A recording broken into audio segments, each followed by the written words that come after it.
गणियारे traffic समस्या bypass निर्माण दाबी दिन पर दिन गढ़ी चली अभियोग दाबी आउे गणधारणा किछि भी काम करूना। गणियार दुख बाईपास निर्माण न हेबा तथापि समस्ते नीरव।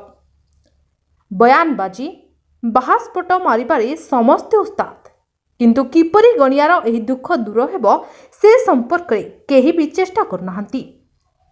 प्रत्येक दिन गणिया मुख्य बजार रे ट्राफिक समस्या लगी रही।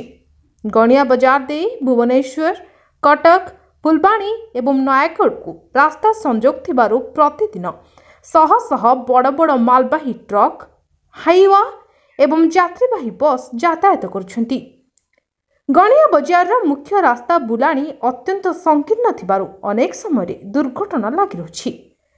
घंटा घंटा धरी छात्र छात्री ठारू आरंभ करी आंबुलांस, पुलिस गाड़ी मध्य फसी रही।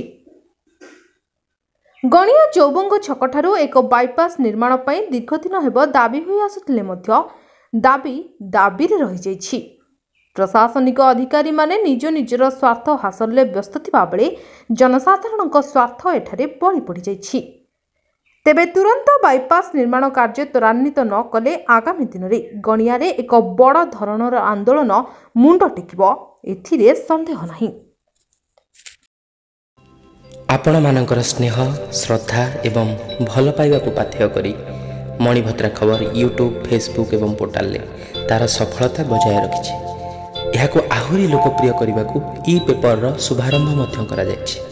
आमको यही भली प्रेरणा एवं सहयोग जोगाइबा सहित लाइक, शेयर एवं सब्सक्राइब करंतु। मणिभद्रा खबर, संपर्क जनतार।